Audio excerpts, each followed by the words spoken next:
By the way, can we give Larry a round of a hand for the smorgasbord, the buffet, the type of variety we've had yesterday and today? You never know who's going to come up here next. Is that agreed? Yeah. Very cool. Thank you, Larry, for pulling this off and putting it together. Everybody has pencil and paper. You guys all walk around with your moleskins. You'll have note paper. You'll have electronic technology, pens in your hand. Please write down something very, very valuable to you. You're not turning this in. It doesn't get graded. But the first thing you thought of, this is very, very valuable to me. It might be your faith, your spouse, your child, your bank account. Whatever you put is right. I'm not judging this. These are your values. Just write down, this is very, very valuable to me. Maybe it's a story you have. Maybe it's a wedding ring. I don't care. I'm not going to judge it. Just put down, this is very valuable to me, and write it down. We're all going for that drone, so please participate.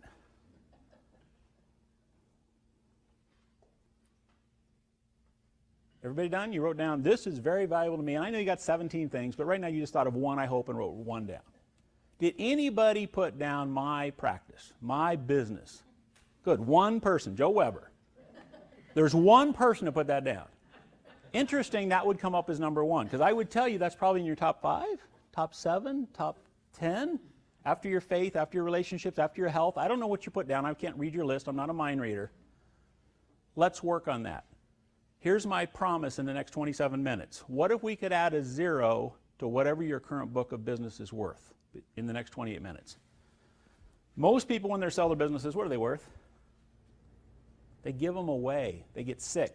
They don't sell them at the peak. They didn't do it right. They crash and burn. That is flipping sad. We need to fix that here with this group today and 200 of us out there in the internet community. Some of you are going to get the average. What's the average book of business sell for? That's a trick question, isn't it? Average is an interesting thing. What's a mean? What's the average temperature in Phoenix, Arizona, year-round? It's actually 78. Hawaii, 78. Exact same mean. You can Google it and you can look it up. You know what? You know how Hawaii gets their average? 78 every day divided by 365. You know how Phoenix gets it? 52 and 120. You're living through parts of that. You know what I'm talking about. So beware of averages. 300 grand, 400 grand, $1 million bucks. What do you think an average practice sells for out of those 250,000 advisors in this country? Have you ever thought about it? Are you average? Are you above average? You're here on a Thursday afternoon. Where do you want to be? Know anybody that sells it? 1 million, 3 million, 5 million, 10 million, 50 million? Pretty good. This is what we call standard deviation, right? Average risk. Today, we want to move it to asymmetrical risk. We want to go above and beyond. I want to give you some good questions. You'll want to write a few of these down as we go. So anybody here going to get out of your business someday? Just a quick show of hands. Every single hand should be up because you will be exiting your business. I guarantee it, you will exit your business. What I don't know is the details. They're a little fuzzy. You going out on a gurney? You going out with your boots on? You going out smiling? You going out of multiples? You're all leaving your business. My question is how?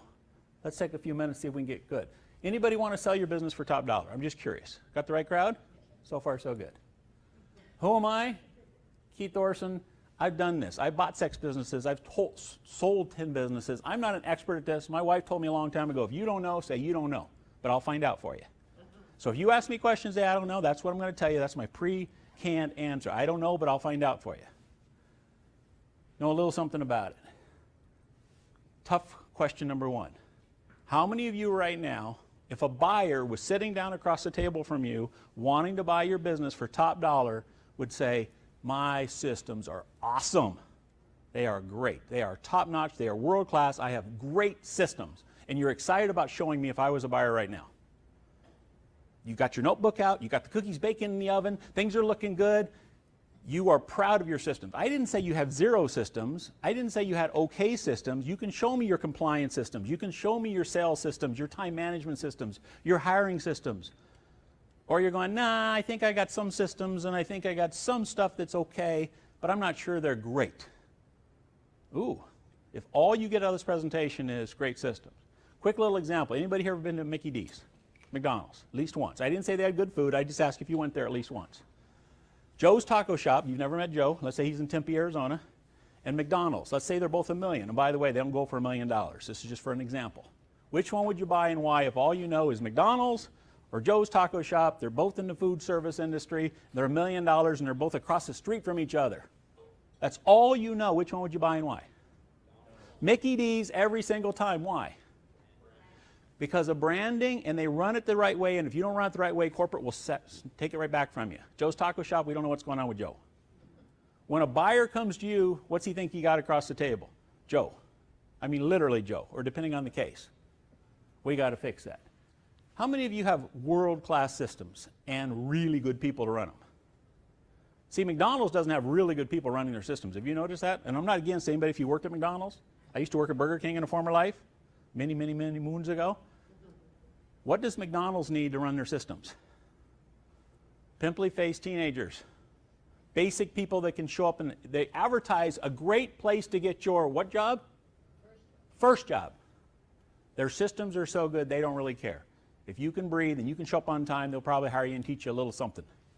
So do you have so-so people? Good people? Great people? What if you had great systems and great people? What would that do to your value of your business? Are we adding zeros already? Little by little. How about you could step away today? I'm done. I'm out. Got a buyer. Checks cleared. Wire transfers complete. I could quit today. Anybody here quit today? Then we need to work on this some more. That's really the process. Let's get into details. Anybody heard that old Japanese proverb? Bet you got it in your financial plans, don't you? It says vision without action is a daydream. Vision without action. We need actionable items we can work on. You're just dreaming. Oh, my business is worth $1 million. Really? It's worth $10 million. Really? Let's back that up. How about action without vision is a nightmare? Ever seen that happen? Anybody here ever seen chickens run around with their heads cut off? It's messy. I've been there, done that. Articulated vision. How many of you right now have a notebook of your articulated vision? It's nice, it's clear, it's written out, a written vision. Please, everybody raise your hand. Uh-oh. Let's make it tough. I told you action steps, bite size. Give me a one-sentence vision for your life. Try that. Just think for a moment. What is a one-sentence vision of your life? Go ahead and write that down. That's worth writing down. One-sentence vision of your life. What are you all about? Google's is to put all the world's information on the world's fingertips. That's kind of cool. Amazon's to be the world's largest online retailer. What's yours? One sentence vision. Let's boil it down to the essence. What are you all about?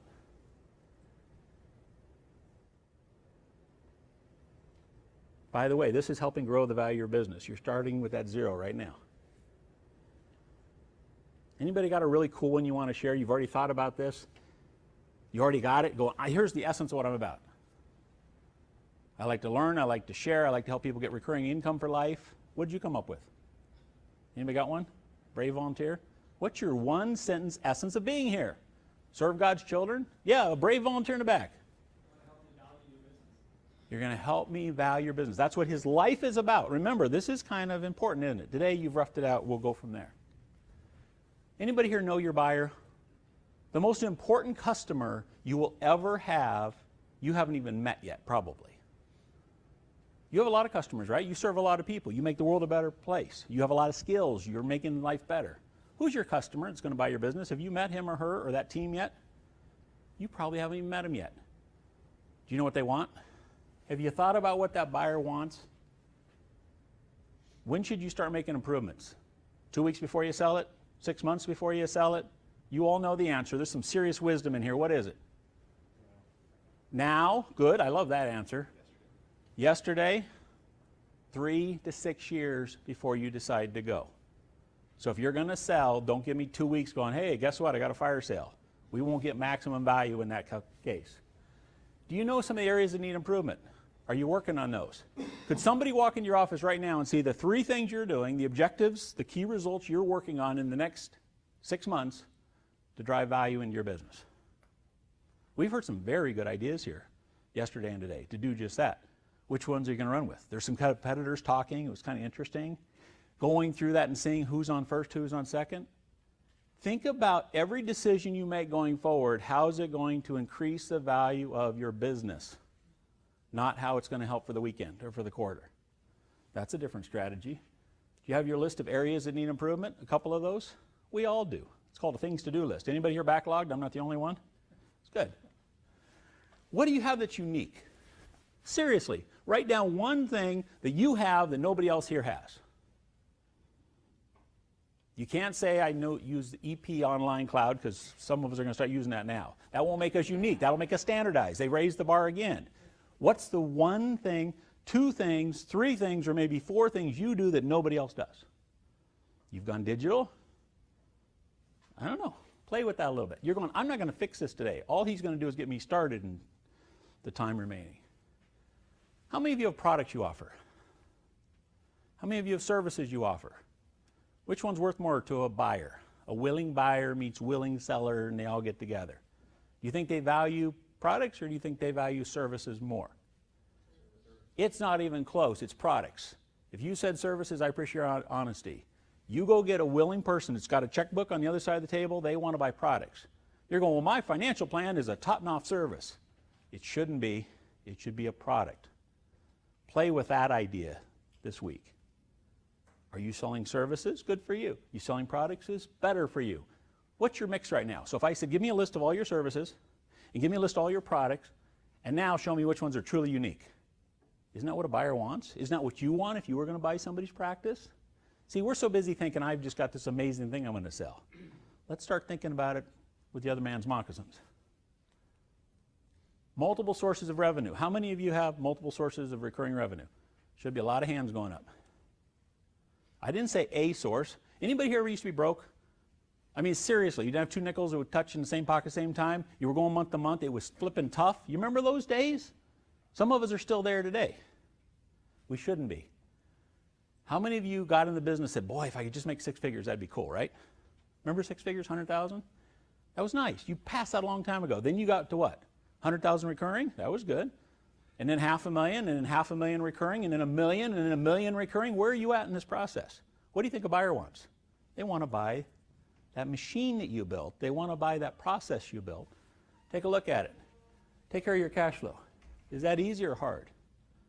If anybody told you this was easy, run. It's not easy. It's fun. It's challenging. It's worth getting up every day. Anybody here like getting up every day? I'm hoping that was the crowd I'm talking to. Anybody here like going home at the end of a long, crazy day? Like, where'd the day go? I got the right group. Anybody measure your numbers? You know your numbers inside and out, and I'm not talking just QuickBooks. I'm talking about you absolutely know how your business is running from where you started it to where it's at today to where it's going to go. The banker's going to talk next. I'm just guessing. There's going to be something about knowing your numbers, knowing your financials, something about being bankable in there. We'll see. If you have a growth plan, a buyer would want to see your growth plan. Where are you at? Where are you going? By the way, you might know your personal credit score. How many of you know your business score? Business credit score. You have individual business credit. Do you think a buyer is going to want to buy your personal credit? No, you're taking it with you. What credit are they buying? The businesses. Anybody here know your business credit? If not, I can help you set that up. This is not for the faint of heart. This takes a little bit of work. Sorry, I know it's after lunch. I know we're supposed to snooze through the last couple. I'm not going to do that right now. What's unique?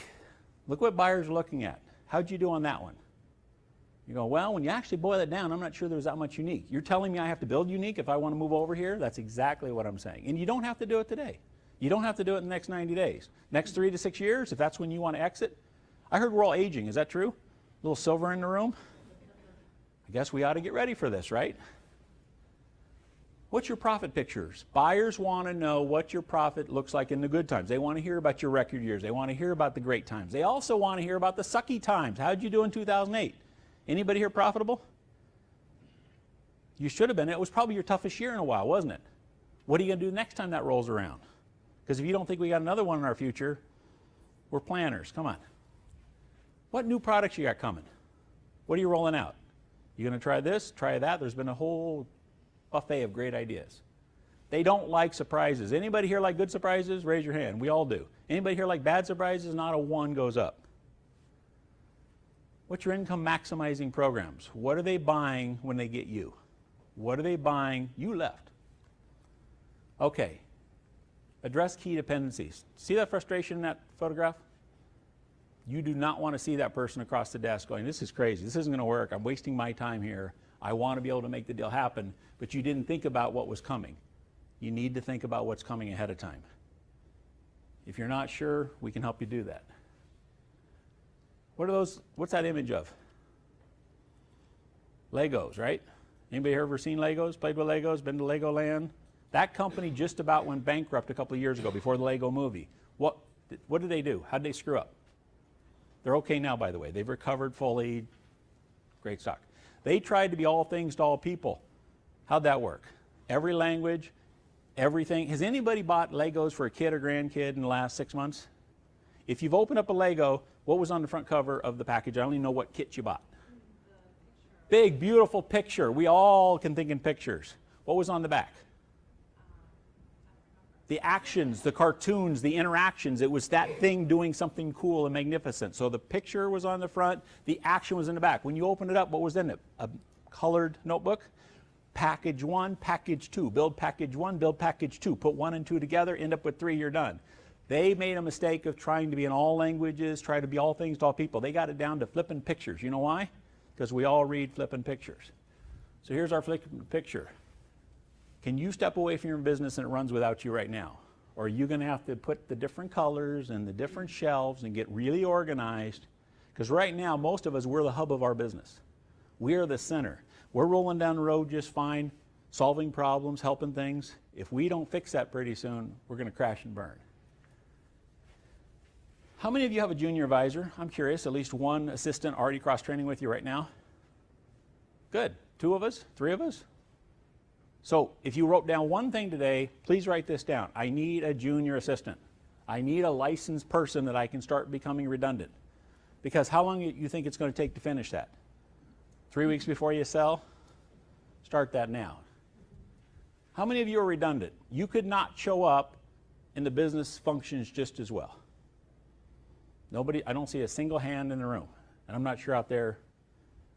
So we need to make ourselves redundant. That'll be scary at first, right? Because we've been in the heart of this thing. We built this thing. We went door to door. We made the cold calls. We made this happen. It's so good once you finally get there. Could any of this happen to anybody here? Anybody have airbags in your car? I used to have an 86 Porsche 944. It had 0 airbags. You know why? I gave you a hint. 1986. Guess how many airbags were in a 1986 Porsche 944? 0. They hadn't invented them yet. The car I drive now, I don't even know how many airbags are in it. I think the thing turns into a mushroom. I don't ever want to find out. Accident, sickness, disability, death. It doesn't always happen to the other guys. It can sometimes happen to us. We got to have a backup plan. Does timing matter in all this? Absolutely, positively. We all do tax planning. We all do a lot of things. Let's make sure we consider the timing, because if you do really, really well and you screw up the timing, guess what they're going to remember? Anybody here ever watched like a big football game and the first half was just phenomenal and the halftime was pretty good and the second half was phenomenal and went into overtime and that kicker screwed it up in overtime? What do you remember about the entire game? The stupid kicker. You don't want to be that. You got to look at the timing. You sit there and go, you sold your business for $37 million and you lost 55% in taxes? You're a dum-dum. That's how you're going to be remembered. Let's look at the timing.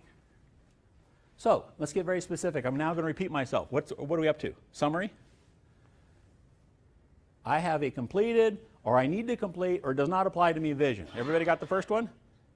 If this was a handout, you'd be highlighting it, right? Yellow, red, green. How'd you do on the first one?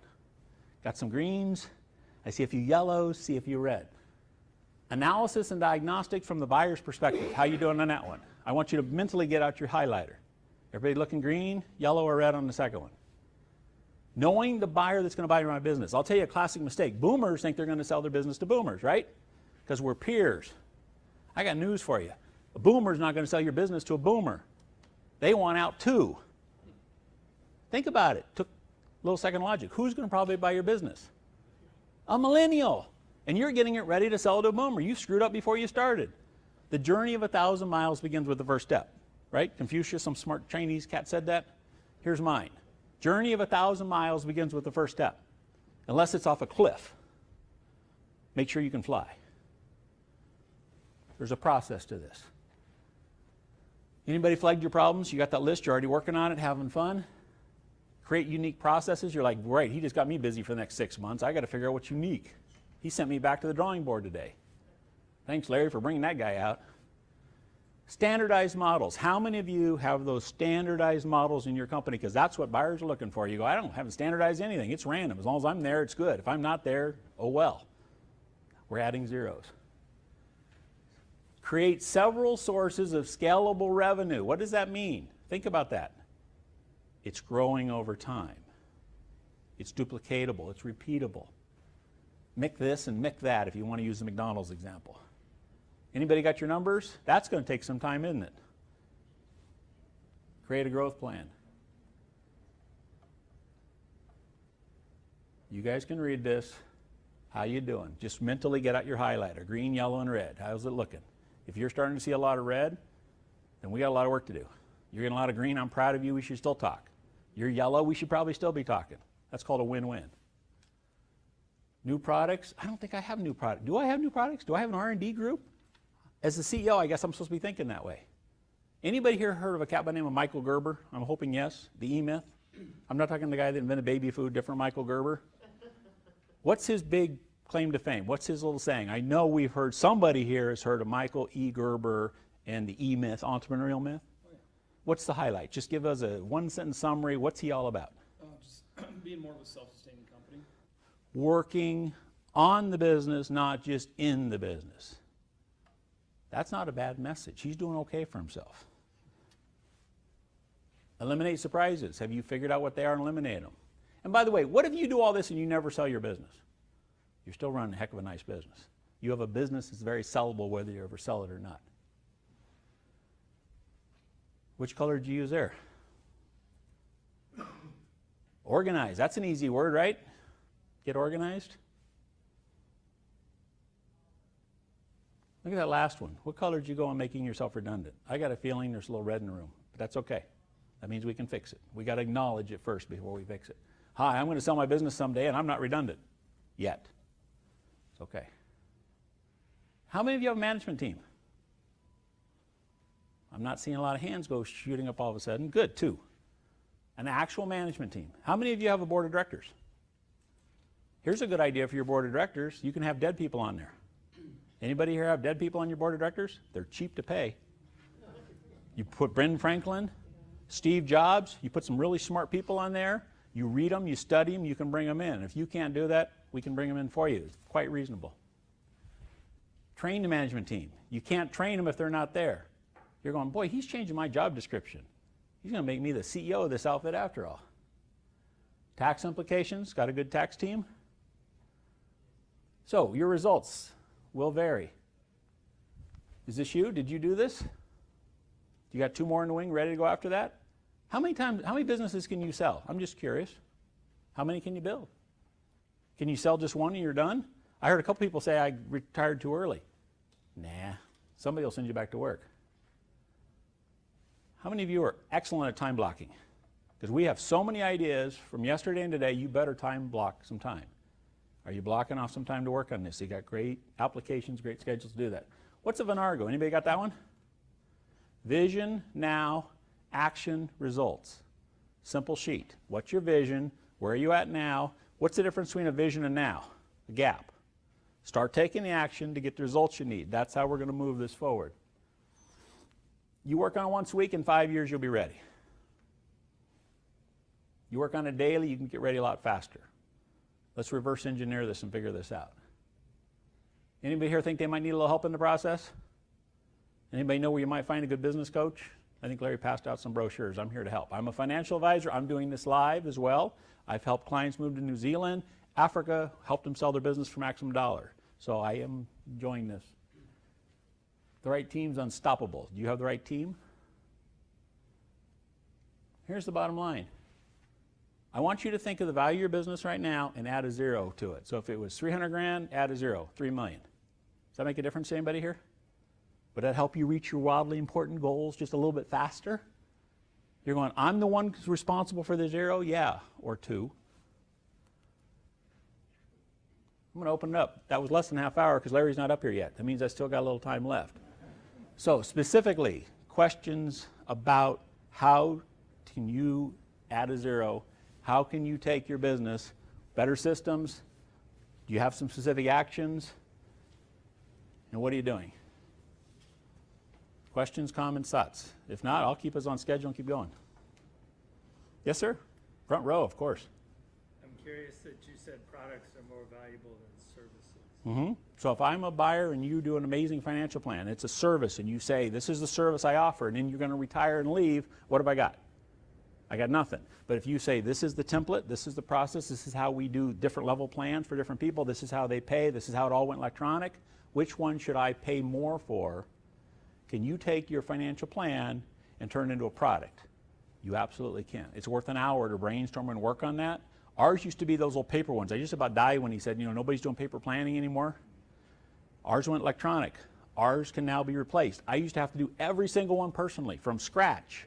I don't have to do them anymore. I used to have to sign off on them. Now I don't even have to sign off on them anymore. It's a product. It can be done. I can make this and make that of my financial plans. Now, if I want to get involved, boy, I can go in there and get messy again, or I don't have to. I have a choice. So how can you turn your services into products? It's a lot of fun just working on that one alone. That could be a good hour spent right there. It's just a matter of definition. I consider my financial planning to be a product, but I think of it as a service. But yeah, I see Well, what you're saying. I can tell you that if it's being valuated on somebody writing a check, the product's going to get you more. So wording matters, but there has to be something behind it. Yes? How do you find willing buyers? We've all know in this industry there's a problem, right? We're aging out. We have to do a good service to bring in the next generation. Now, you've probably heard women are the future. Surprise, surprise. There is a wonderful opportunity of women and younger women that need to come in this industry. This thing's morphing and changing. They're all over the place. You're probably sitting next to a couple already. It's amazing how that's going to work. So I would say younger people generally, the next generation, and don't forget the women, because they're over half of us. That's where I'd start. They're already interested. By the way, I do like to think outside of all the boxes. So I know I'm pro-compliance friendly, as we talked about in here, but you can get it done if there's a big enough desire. Questions, comments, thoughts? So Larry. Do you also work with your customers that need business succession planning? Absolutely. If somebody asks me what's the number one thing I can do, I just want one actionable item today. Get a junior assistant. You go, I don't even know how to get an assistant. There are way too many one-man bands out there. We've all heard about the team approach. Figure out about a team, get a junior advisor, get an assistant, get a coach. Now, somebody's been nice and nobody's asked me if I charge for this. Yes, I'm not a 501c3, so let me do the full disclaimer here. I'm going to get paid. Normally people buy 10 hours of my time at once. I get to do it for three grand. So it's $300 an hour. I will sit down with you for 3,000, 10 hours, however we work in our schedule, and we'll work on just building your business. This is not going to be done over a day. I do this for fun. I can't believe I get paid to do this, but yes. I'm just curious, how do you prevent client drop-off or migration when you sell a business? How do you get the customers to stick so that they don't leave, so when you sell the business, they all leave? That's all part of the design in the way that you set the business up. If you have products and services that they're used to, they're going to stay no matter what. I was at Edward Jones for 2 years, 94 to 96. Edward Jones says 90% of our people are with you because of our name. I go, maybe back in St. Louis, Missouri, where headquarters is, but out in Tempe, Arizona, they're with me because I knocked on their flipping door when it was 112 in Tempe. 86%, I measured it, all of the clients came over.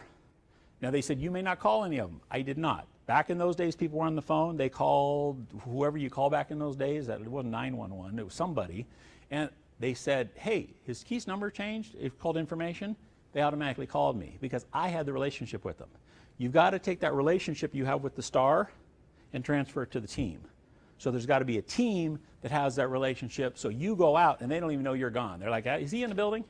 I don't even care if he's in the building. That's how you do it. So you transition the relationship from you to your junior to your team so you don't have to be on premise. The relationships with the firm.